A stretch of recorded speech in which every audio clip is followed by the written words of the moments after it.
Bonjour à tous, j'espère que vous allez bien. On se retrouve aujourd'hui pour une nouvelle revue d'un sac à main. Et vous l'avez vu dans le titre et la miniature, aujourd'hui on va parler du sac Pollen numéro 10 Obo. Je vous ai fait un unboxing de ce sac il y a quelques temps. Et du coup je l'ai commandé en fait au mois d'août, donc ça fait un petit moment, j'ai eu le temps de le tester. Et aujourd'hui je vous fais un retour sur ce sac que j'ai trouvé en seconde main et surtout que j'ai tant désiré. Parce que je vous en avais parlé dans mes vidéos, c'est un sac qui me plaisait énormément.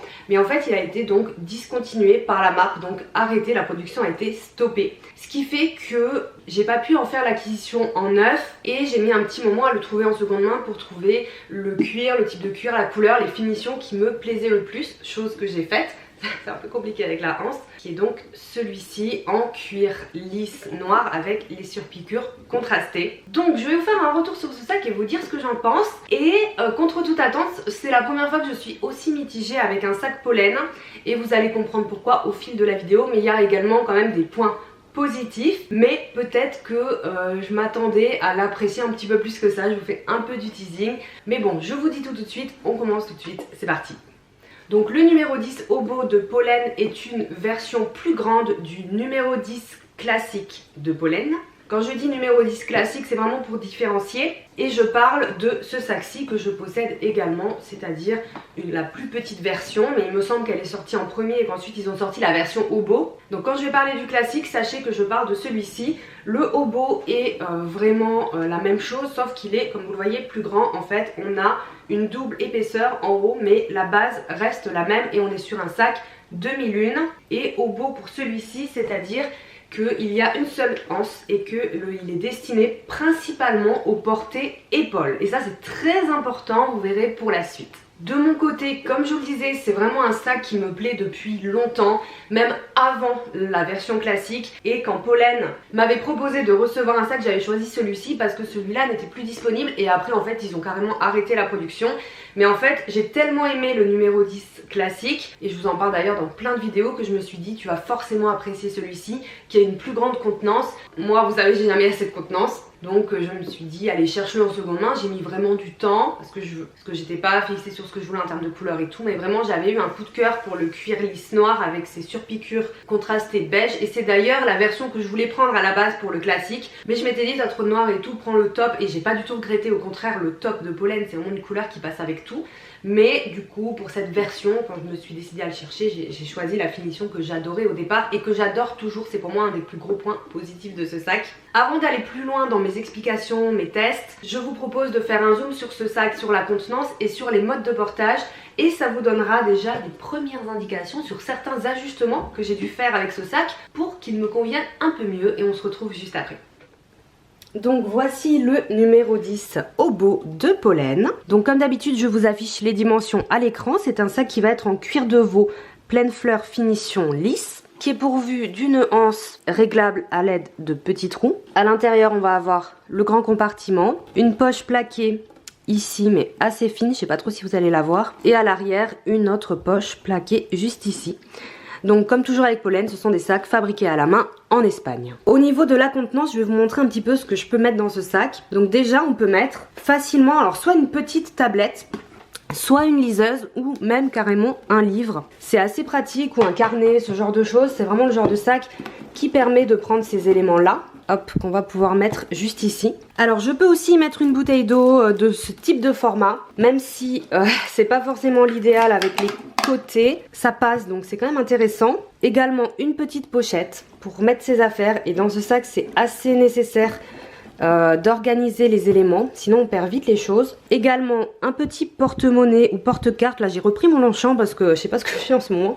J'ai plein de cartes, je sais pas, j'ai plus de trucs que d'habitude. Donc pareil, vous voyez, il faut quand même essayer de se servir de ces côtés un petit peu arrondis pour optimiser l'espace. Alors un petit paquet de mouchoirs peut également rentrer. Alors voilà, une fois que vous avez mis la bouteille d'eau, c'est vraiment un peu plus Tetris. Dans la poche plaquée, on peut mettre un petit peigne, des éléments mais plats, un petit miroir, un petit gloss rouge à lèvres, pourquoi pas. Je peux mettre aussi mes AirPods, alors pas dans la poche plaquée bien sûr, sinon ça c'est trop épais, ça va déformer le cuir, plutôt sur le côté. Et enfin sur le dessus, en fait si on veut optimiser tout l'espace, il faut empiler. Voilà, sinon c'est pas possible. On utilisera que cette partie qui correspond au numéro 10 classique. Donc il faut un peu empiler. Voilà, bon, c'est déjà pas mal parce que là j'ai mis un livre. Et voilà, là vous voyez, il y a un truc qui déforme le cuir. Donc il faut faire attention pour pas que ça marque trop. Hop. Et derrière, mon porte-carte avec ma carte de transport, c'est vraiment fait pour mettre ce type d'article.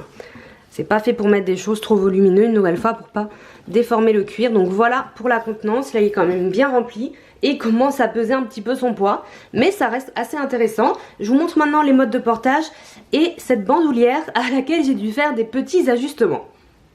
Alors pour les modes de portage du numéro 10 Obo, évidemment avec cette anse, on peut avoir un portage à l'épaule, donc plus ou moins long parce qu'on peut régler la bandoulière. Donc voilà, là le sac il est comme ceci, mais on peut le régler de façon à... Bon là je le fais pas, mais vous voyez, à le porter plus court. Alors c'est un sac Obo, donc normalement c'est plutôt des sacs qui se portent à l'épaule. Ceci dit, il y a une petite latence pour le porter en crossbody, mais qui est vraiment toute petite. Donc en fait moi j'ai fait des trous supplémentaires pour pouvoir avoir un peu plus de place pour un portage en crossbody, notamment avec les manteaux. Donc en gros j'ai gagné 10 cm. J'ai fait des trous à la même intervalle que les trous qui existaient déjà de chaque côté. Parce que vous voyez la anse, on peut régler des deux côtés. Sans ces trous là, je vais essayer de vous montrer ce que ça donne sur moi et de remonter un petit peu pour vous montrer ce que le sac donne initialement. Donc en gros, quand je vous avais fait le unboxing, je l'avais passé rapidement. Si j'ai pas mes trous supplémentaires, le sac arrivait ici. Je fais 1,65 m. Il arrivait quand même vraiment en dessous de ma poitrine, assez haut, avec une chemise ou un t-shirt. Donc c'était pas possible pour moi de le porter avec une veste ou un manteau. C'était très compliqué. Donc indépendamment de votre gabarit, si vous êtes petite, très fine, menue, le crossbody, il n'y aura pas de souci. Si vous êtes déjà un peu plus grande et que vous avez peut-être plus de poitrine et tout, et encore moi c'est pas vraiment mon cas, le portage en crossbody va être compliqué. Donc moi j'ai fait des trous supplémentaires, ce qui fait qu'il m'arrive ici. Donc comme je l'ai dit, 2 trous, ce qui m'a fait gagner 10 cm. Et il m'arrive là, ce qui est relativement assez haut. Hein. Mes hanches elles sont ici. Hein. Moi j'aime bien les sacs portés haut. En fait c'est pas vraiment un sac qui est fait pour être porté en crossbody, on va être honnête. Je vais vous montrer ce que ça donne avec un manteau. Alors j'ai choisi en plus un manteau beige pour que vous puissiez un petit peu mieux voir que sur du noir. Donc là avec un manteau mi-saison on va dire, etc. qui est pas non plus extrêmement épais. Voilà, le sac arrive. Ma poitrine est ici, hein, donc il est quand même assez haut, voilà. Mais je me voyais pas faire non plus trop de trous de plus parce que le sac n'est pas non plus monté pour ça. Donc faire des trous supplémentaires à une bandoulière, oui pourquoi pas, mais dans la limite du raisonnable. Hein. Pour moi, on peut faire un trou à 2 de plus en général sur les sacs. Là j'ai fait des deux côtés pour que ce soit équilibré. Mais au-delà de ça, ça pourrait détériorer le sac et surtout mal répartir le poids. Afin de pouvoir vraiment l'utiliser, parce que moi vraiment s'il n'y a pas de portage crossbody, c'est compliqué, j'ai du coup modifié un peu cette anse pour voilà, pouvoir avoir ce portage là qui en soi est très sympa. Le sac est super joli, la forme est très originale, voilà, là sur le manteau beige en plus c'est hyper chouette. Une petite écharpe et on est bon. Par contre si vous voulez vraiment le porter épaule, vous allez avoir beaucoup de choix pour les réglages et pour vraiment avoir une nouvelle fois un porté épaule qui va être, bon là du coup j'ai mes trous en plus, donc on va dire de ici à carrément sous le bras comme ceci, qui de face et de côté évidemment, sans voir la bandoulière en trop, vous voyez, sera quand même plutôt élégant avec cette forme. Mais moi voilà, une nouvelle fois c'est pas mon mode de portage préféré. Donc j'ai pris un peu de temps pour cette partie de la vidéo pour vraiment essayer de vous montrer et vous expliquer au mieux ce qu'on pouvait faire ou ne pas faire avec ce sac, que vous puissiez voir aussi selon votre morphologie et vos attentes. Donc maintenant que vous avez un meilleur aperçu du numéro 10 Obo au niveau contenance et mode de portage, je vais vous dire un petit peu ce que j'en pense. Alors au niveau de l'aspect visuel, je suis totalement convaincue. J'aime beaucoup la forme 2001 dans les sacs. J'aime beaucoup une nouvelle fois ce magnifique cuir lisse pleine fleurs noires avec les surpiqûres. Je le trouve très moderne et à la fois il est assez comme casual comme sac, mais il peut être aussi élégant, il est original, donc sur des looks très simples. Moi vous savez j'ai un style plutôt classique, plutôt simple. Il booste une tenue en fait et c'est vraiment ce que j'attends moi d'un sac parce que je mise un peu tout sur mes accessoires vu qu'au niveau des vêtements j'aime bien m'habiller assez sobrement. Alors j'avais quelques inquiétudes quant au cuir lisse et sa fragilité. Vous le savez, les cuirs lisses sont toujours plus sensibles aux rayures que des cuirs grainés. Donc je m'étais dit vas-y et tu verras, et honnêtement j'ai pas du tout été déçue. Comme vous le voyez là on voit un peu en relief, il n'a pas de traces alors que je l'ai quand même bien porté, surtout derrière où ça peut frotter, vous voyez. Voilà, il n'y a pas de rayures, il n'y a rien. Bon, je fais pas ça non plus avec mes ongles, je fais quand même attention. Mais je trouve qu'il est quand même assez résistant. En tout cas, le curlis de pollen sur ce modèle et surtout sur le noir, ça se voit très rapidement, je trouve, tout ce qui est rayures. Franchement, la qualité est au rendez-vous et il n'est pas si fragile que ça. Donc ça, c'était vraiment un point très positif pour moi parce qu'évidemment, j'avais des appréhensions. Alors aussi, le fait que ce soit un cuir lisse plutôt mat.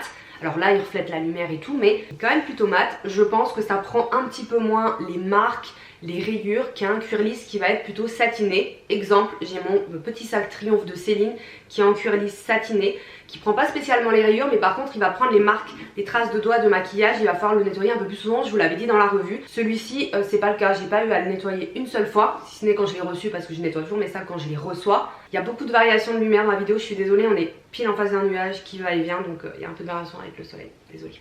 Mais celui-ci, j'ai pas eu de problème. Alors évidemment, pensez quand même à nourrir vos sacs avec une crème spéciale cuir et à l'illustrer avec une brosse spéciale pour le cuir régulièrement, 2 fois par an, moins 1 fois tous les 6 mois, je trouve que c'est pas mal. Alors côté contenance, l'inconvénient des sacs demi-lune, c'est qu'en fait on peut pas utiliser pleinement le sac à cause de la forme ici. Donc les affaires vont se concentrer vraiment au milieu et sur le côté vous allez pouvoir glisser des petits éléments.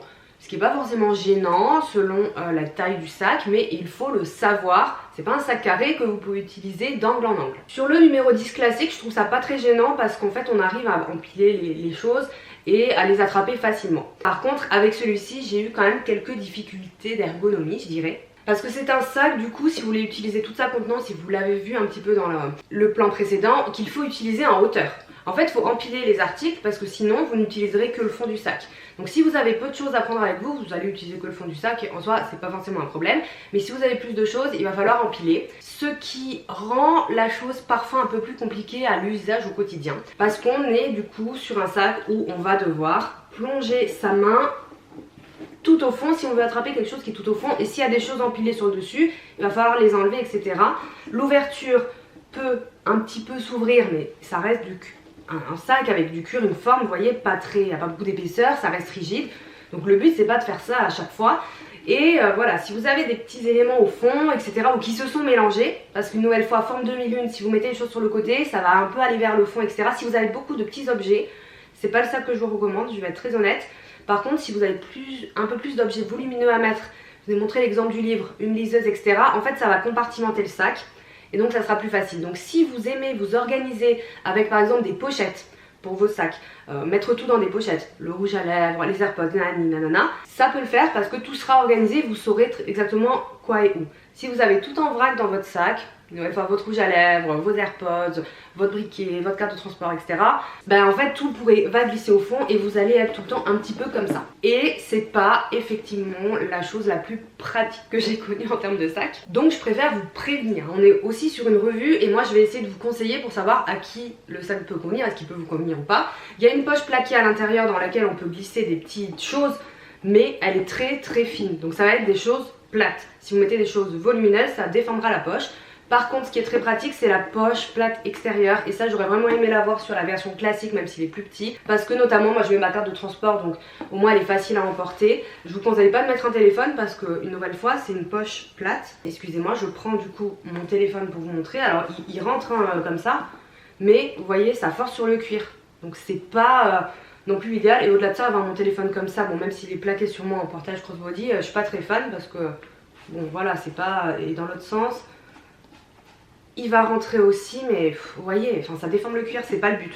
Donc c'est vraiment plutôt carte de transport, petit ticket de caisse, mais on apprécie du coup beaucoup cette poche extérieure pour ne pas avoir à chercher sa carte au fin fond du sac. Donc la contenance, finalement, je vous en ai parlé en même temps, elle est bien parce qu'il y en a un peu plus que dans l'autre qui est vraiment plus petit, mais conviendra pas à tout le monde indépendamment des sacs dont vous avez l'habitude. Si vous portez beaucoup de petits sacs très pratiques où vous trouvez tout facilement, je suis pas sûre que ça vous convienne. Si vous portez beaucoup de fourre-tout, de cabas, où vous avez l'habitude que les articles soient mélangés, pourquoi pas, parce que vous allez trouver du coup une certaine organisation où vous allez avoir un peu plus l'habitude. Est-ce qu'il existe des organisateurs pour ce modèle? J'en ai pas trouvé. Après peut-être qu'ils vont en faire, peut-être que voilà. Mais comme c'est assez particulier, Et moi je le conseille pas parce que ça va enlever de la contenance une nouvelle fois, il est fin. Hein. Si vous mettez un organisateur, vous allez perdre en épaisseur, vous pourrez plus rien mettre dedans. Autant prendre le classique, qui en plus est plus facilement disponible. Donc moi j'ai eu certains jours quelques agacements je dirais avec ce sac, de pas trouver mes trucs. Si j'ai pas les deux mains libres, bah voilà, chercher mes clés un peu au fond comme ça, avec le parapluie dans une main, le sac ordi dans l'autre, un peu complexe. Donc j'avoue qu'il y a des fois, voilà, j'étais là, bon ok. Quand je suis en phase de test, généralement j'essaie de porter le sac que je teste vraiment tous les jours au maximum. Là il y a vraiment des jours où j'ai fait l'impasse parce que la veille, voilà, j'avais trouvé un peu moins pratique et tout, ça m'avait un peu agacée. Donc j'ai laissé de côté pendant 2-3 jours et après je m'y suis remis. Donc c'est pas un sac que moi j'utiliserai tous les jours au quotidien. Mais visuellement parlant, il est canon. Ensuite on va parler du portage. Donc comme je vous le disais, dans les plans portés, vous avez déjà commencé à comprendre. Hein. En fait, comme on est sur un sac Obo, on est sur un sac qui est plutôt porté épaule. Donc il y a pas mal de trous pour ça et on peut le porter épaule. Les premiers trous sont là. Donc, hop, je reporte.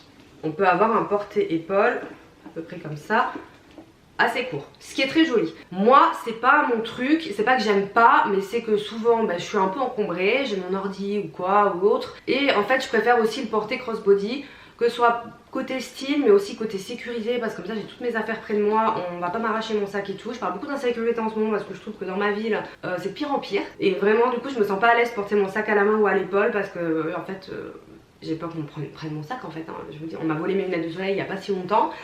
Franchement voilà, moi je suis plus à l'aise avec le portage crossbody.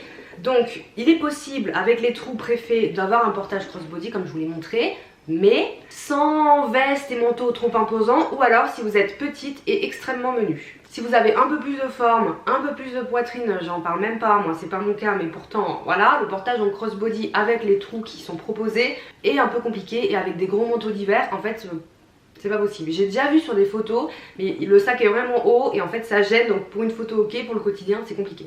Donc moi comme je vous l'ai dit, j'ai fait des trous supplémentaires avec un perceur à ceinture et il faut faire attention parce qu'il faut regarder les trous initiaux.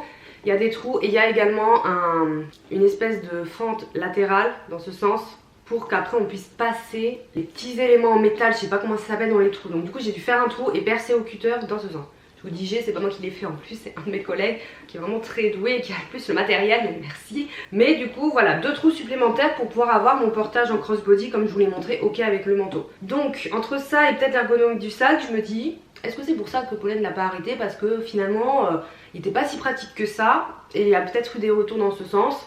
Je ne sais pas. Donc il faut le savoir, indépendamment de votre taille et de votre morpho, peut-être qu'il vous faudra, si vous voulez absolument un portage crossbody comme moi, faire de trous supplémentaires. Moi c'est un sac que j'ai acheté en seconde main, que j'ai acheté pour le porter. Donc je me suis dit ok t'y vas, tu fais les trous parce que je compte le garder quand même. Même si voilà c'est pas le sac que je mettrai tous les jours. Je le kiffe, j'adore les finitions, c'est vraiment ce que je voulais.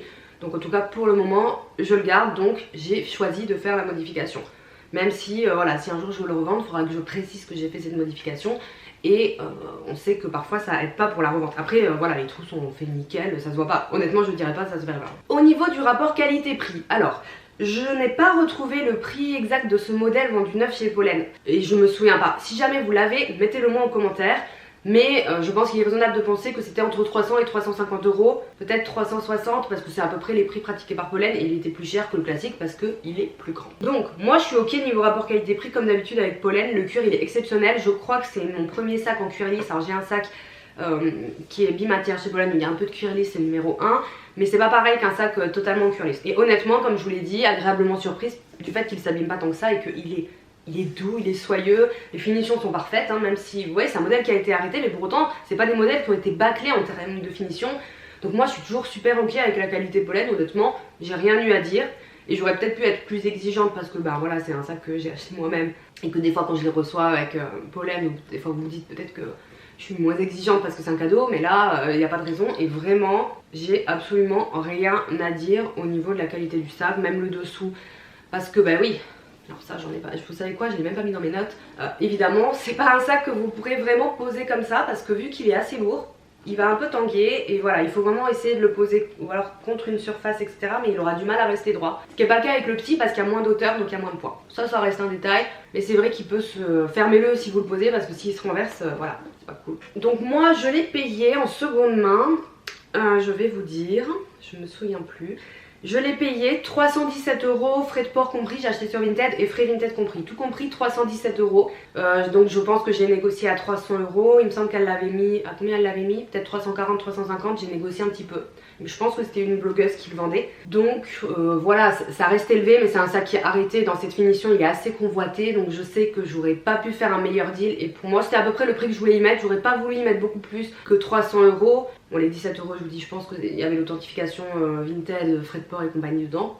Authentification frais acheteur, je l'ai pas fait authentifier par Vinted. Ceci dit, c'est parce que après j'ai pas mal échangé avec la vendeuse et comme je vous dis, en plus comme c'était une influenceuse, alors ça veut pas dire que les influenceuses peuvent pas vendre de contrefaçon, mais enfin je m'étais fait une auto certification du sac. Par contre faites attention, sur Vinted on voit des énormes contrefaçons pollen en ce moment. Bon, il y en a, elles sont tellement mal faites que vraiment il n'y a pas de doute, mais on en voit énormément. C'est vraiment un truc de fou, j'en ai jamais vu autant. Donc il faut faire très attention quand vous achetez du pollen maintenant sur Vinted, comme toutes les autres marques de luxe, quitte à prendre l'authentification effectivement. Donc voilà, moi je suis ok avec ce prix, même si évidemment j'aurais préféré faire une meilleure affaire. Mais sur les sacs discontinués qui sont quand même recherchés, et c'est quand même le cas pour celui-là, un peu dur de trouver mieux, mais quand même assez cool. Donc je vous fais un petit bilan, point positif, point d'amélioration, qui sont à l'équilibre. J'ai 4 et 4 des deux côtés. Donc point positif, le design, pour moi c'est vraiment ça qui fait tout. Original, reconnaissable aussi. Enfin Pollen en fait ils ont vraiment une patte dans leur sac et c'est ça que j'apprécie. C'est que mine de rien, comparé à d'autres marques premium haut de gamme qui des fois font tous un peu les mêmes sacs, on sait pas trop, Pollen les designs sont vraiment uniques. C'est aussi pour ça que j'apprécie autant la marque. La qualité et notamment du cuir lisse, vraiment pas déçue du tout, et j'hésiterai pas à prendre de nouveaux sacs en cuir lisse chez Pollen si j'ai l'occasion. Les finitions j'aime beaucoup, enfin voilà, je voulais les rabâcher, ces coutures beige qui contrastent avec le noir. Je trouve que c'est la plus jolie finition chez Pollen, et pourtant ils ont de très belles couleurs. Mais je trouve que c'est vraiment dans tous les modèles de sacs qu'ils proposent, s'il y a cette finition, je trouve que c'est le modèle le plus réussi. Après c'est un peu perso. Et la contenance qui reste idéale pour le quotidien, que vous ayez peu de choses à prendre ou beaucoup, indépendamment de l'ergonomie. Donc dans les points d'amélioration, la anse, comme je vous le disais, qui est peu réglable, portage en crossbody, difficile selon les morphos, voire impossible sans faire des trous supplémentaires. Donc voilà, faut le savoir, si on le sait, on est prêt. Moi j'étais pas prête, j'étais un peu déçue, je vous avoue. Quand je l'ai essayé dans le unboxing, j'étais en t-shirt, je dis ah ça va. Et dès que j'ai voulu mettre une veste qui l'a fait plus frais, je fais ah vraiment le truc est hyper haut, ça le fait pas, c'est pas confortable en plus. La praticité, comme je vous l'ai montré, si vous avez beaucoup d'affaires ou que vous n'êtes pas très organisé dans le rangement de vos sacs, ça peut être un peu laborieux, ça l'est même pour moi. Peut-être parce que je prends moins de choses avec moi maintenant. La disponibilité du sac évidemment, c'est un modèle discontinué, donc seconde main oblige. Parfois les prix peuvent être élevés et parfois vous pouvez prendre un peu de temps si vous voulez une couleur précise comme moi. Mais bon, c'est bien aussi, ça permet de réfléchir un peu à ses achats. Et enfin, je ne l'ai pas développé, mais son poids, il peut être un peu lourd une fois rempli. Si vraiment vous le remplissez beaucoup, il peut peser un peu son poids, c'est normal. On est quand même sur un cuir de qualité, on est sur un sac qui est quand même grand, qui est assez structuré. Donc voilà, donc si vous remplissez beaucoup vos sacs, vous avez l'habitude de prendre des cabas et que vous voulez le porter crossbody, faites attention à votre dos. Voilà, c'est quelqu'un qui a mal au dos très souvent. Ça fait un petit moment, ça va mieux, mais voilà, c'est aussi un point sur lequel moi je fais assez attention au niveau de mes sacs. Donc voilà, donc il faut le remplir, mais pas trop, mais que ce soit bien organisé, pas trop de petits éléments. Voilà, ce sac va demander beaucoup d'ajustements pour pouvoir l'apprécier pleinement, je trouve. Mais il est tellement beau qu'il vaut quand même le coup, donc pour l'instant il reste dans ma collection. Et voilà, c'en est tout pour cette revue du numéro 10 Obo de Pollen. J'espère que vous l'aurez apprécié, même si c'est un sac discontinué. Ça fait 2 fois là que je vous fais des revues sur des sacs qui sont arrêtés, ou la marque arrêtée, comme avec le sac Sabrina, le Claudine. C'est pas parce que c'est arrêté que je veux pas vous faire les revues, parce qu'en fait vous pouvez trouver en second main, vous pouvez quand même être intéressé. Ou, alors pas pour celui-là, mais pour le Claudine de Sabrina, vous êtes plusieurs à m'avoir dit, c'est cool parce que ça aide aussi pour voir des contenances d'autres sacs avec des dimensions qui sont les mêmes en fait que celui que tu présentes, même si celui-là est arrêté. Voilà, est-ce que vous m'avez suivi? Bref, donc voilà, je tiens quand même à faire ces revues, etc. et vous donner des informations sur ces sacs, parce que ça peut mine de rien vous aider dans les achats. Il n'y a pas que le neuf aussi, donc ça peut être toujours quand même intéressant, en tout cas moi je trouve. J'espère que cette vidéo vous a plu. Si c'est le cas, n'hésitez pas à la liker pour m'encourager, ça fait plaisir. Vous pouvez vous abonner à ma chaîne si vous en avez envie et que vous ne voulez pas louper les prochaines vidéos. Et pour ma part, je vous souhaite une excellente journée et je vous dis à bientôt. Ciao!